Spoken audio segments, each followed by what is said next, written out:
Olá, amigos do Genkidama, como vocês estão? Aqui quem fala com vocês é o Wilson e vamos para mais um review de Shaman King Brotherhood.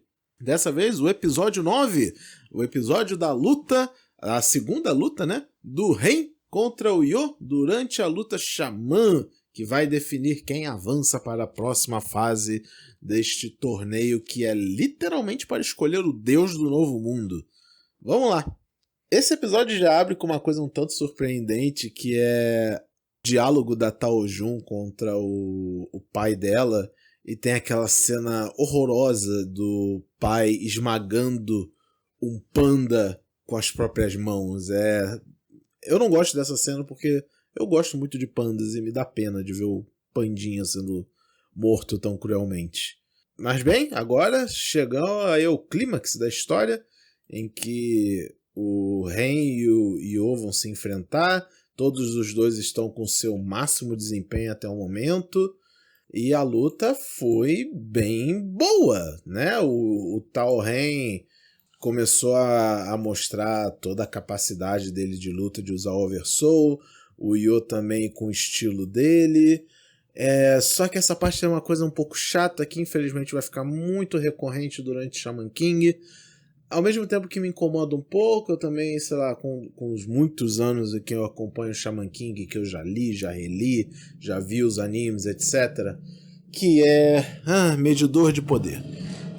Todo o clímax dessa luta se dá em torno de medir o poder. Existe todo um cálculo ali, eu não vou explicar esse cálculo aqui. Se você viu o episódio, ele está explicado tintim por tintim lá pelo Silva. Ao mesmo tempo que funciona e te dá uma noção de escala sobre o que está acontecendo também. Sei lá, é muito Dragon Ball, sabe? Isso não me agrada muito. Hoje em dia, pelo menos, não me agrada tanto assim. Eu acho que dá pra passar o mesmo peso, até porque a moral dessa luta não é realmente quem é mais forte que quem. É um conflito de ideais, né?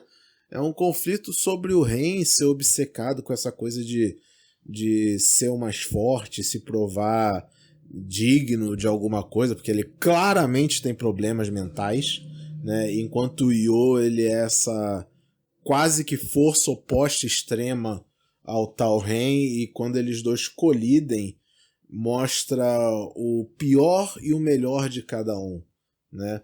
Então, sei lá, eu acho que todo o peso dessa luta era para focar nisso, não em medir quantos pontos de energia cada um gasta para gerar um Oversoul. Mas enfim, essa é a minha opinião pessoal.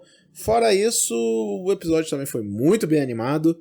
Eles claramente pouparam recurso nos episódios anteriores para que nesse episódio tivesse uma qualidade de animação um pouquinho melhor. Não foi ainda nada uau, mas com certeza foi melhor do que em relação aos episódios anteriores. E com isso tivemos aí um empate, né? O grande clímax do negócio foi que tivemos um empate. E o grande espírito disse que tudo bem, pode deixar o empate mesmo, os dois avançam para a próxima fase. E vamos lá, a gente vai começar em breve o próximo arco do anime, que vai ser o resgate do Ren, que ele vai tentar acertar as contas dele lá com a família e vai dar ruim. Então, é isso, galera. Muito obrigado por me ouvirem. Vamos aguardar aí para ver o que o episódio 10 tem a nos apresentar. Estou ansioso, ainda gostando muito de Shaman King Brotherhood, e aos poucos ele está diminuindo o ritmo. Eu sei que é uma reclamação constante, todo mundo fala isso, que Shaman King tá rápido demais, mas eu acho que aos poucos ele tá gastando menos capítulos do mangá que ele tem adaptado, né? Porque por episódio ele tem adaptado coisa de 5, 6 capítulos ou até mais, né? Nos primeiros reviews eu até estava fazendo essas comparações, mas eu decidi não comparar mais tanto assim. Eu acho que não acrescenta nada, já que eu tô vendo o anime, eu tenho que analisar o anime pelo que ele propõe. Ao mesmo tempo que comparações são inevitáveis, afinal a proposta desse Shaman King é ser mais fiel ao mangá. Mas não vamos nos ater muito a isso, essa mídia é essa mídia, e ela tem que ser reconhecida pelo valor que ela tem aqui. Beleza, galera? Mais uma vez, até a próxima e obrigado por me ouvir.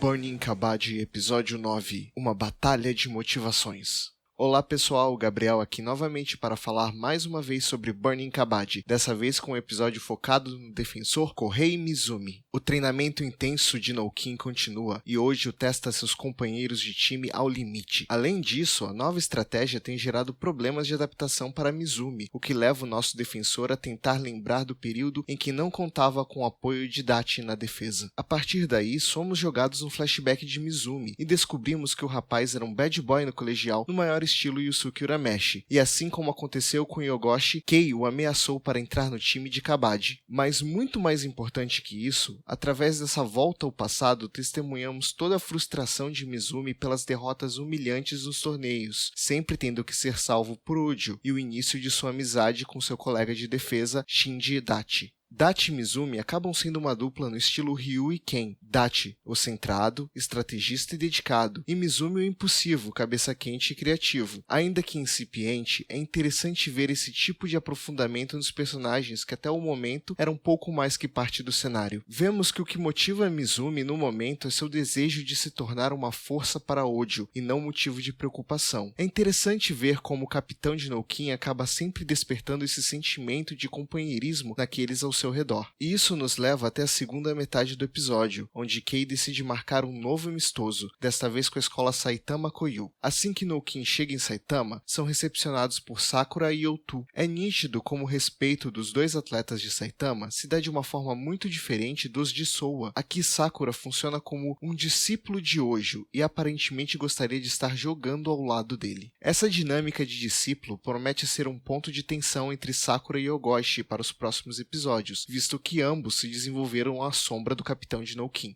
Apesar do nono episódio de Kabaddi ter tido um ritmo mais lento que os últimos, foi interessante ver mais detalhes sobre a vida e motivações dos pilares da defesa de Noukin, e de quebra já estabeleceu uma nova rivalidade na trama. Ainda que exista um risco que dois amistosos praticamente seguidos possam dar um ar de repetição para o anime, os elementos apresentados até o momento para esse novo arco dão motivos para ficar otimista. Será que veremos uma batalha entre Yogoshi e Sakura pelo posto de discípulo de Ojo? Continue com a gente e descobriremos juntos. Até o próximo capítulo. See you, Space Cowboy!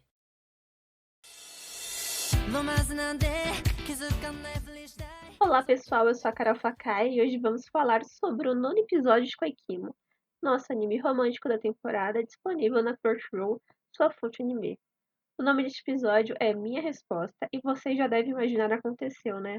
Bom, pra quem não lembra, no episódio passado, nosso querido Otaku Tamaru se confessou a Etika e pediu para que ela pensasse um pouco antes de dar uma resposta repentina. Afinal, ela ficou bem chocada com essa confissão, porque ela não imaginava que ele sentia sentimento por ela e muito menos queria se confessar justamente no Dia dos Namorados. Bom, após Itika sofrer e sofrer por vários dias para encontrar uma resposta para o pedido de Tamaru, que está calmamente aguardando, ela resolve dar uma resposta. Afinal, ela percebeu que quanto mais tempo evitar este momento, pior vai ficar a situação. E é realmente uma situação complicada, porque ela gosta muito dele, mas apenas como amigo, por mais que ela goste de conversar com ele e ter a companhia dele. E sem dúvida, ela não queria acabar com isso, mas ao mesmo tempo ela sabe que no fundo, por mais que ele seja incrível com ela não o ama amorosamente.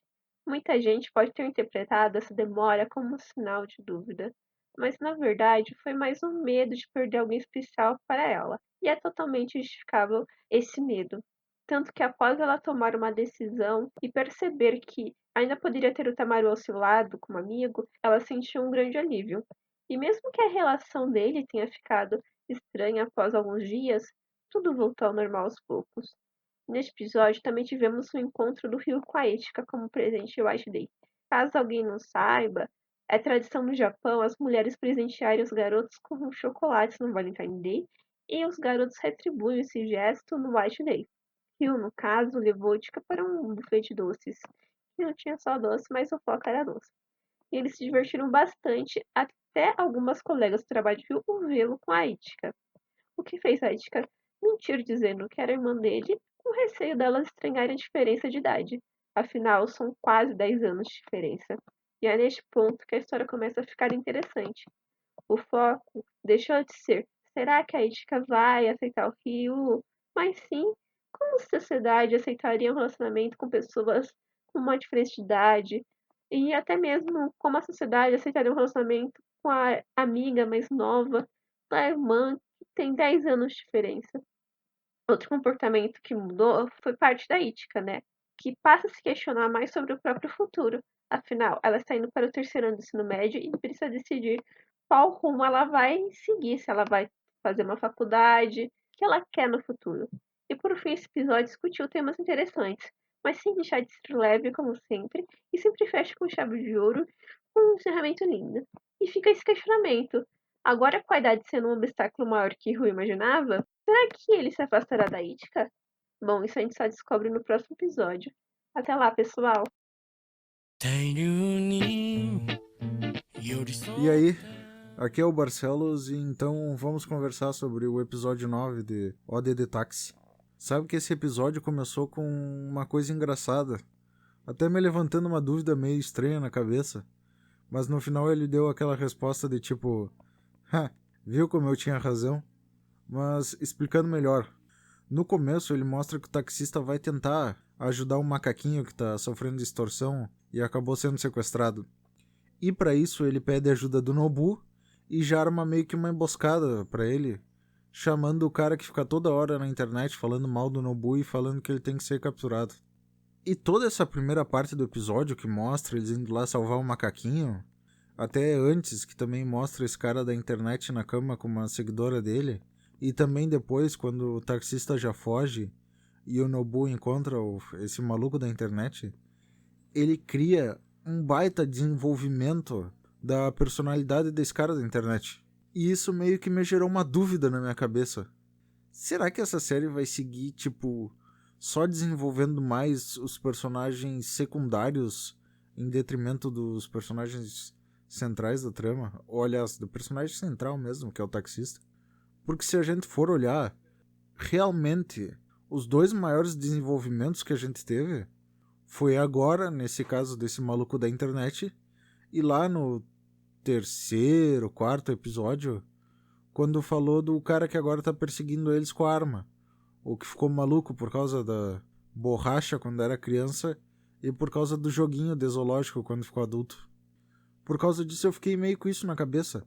Será que só esses personagens iam ser bem desenvolvidos na série? Inclusive, abrindo parênteses, foi bem interessante o jeito que eles lidaram com esse cara da internet. Claro que é um tema já meio batido. Mostrar que as pessoas muitas vezes correm atrás de um sonho sem nem saber se aquele sonho realmente vai realizar elas.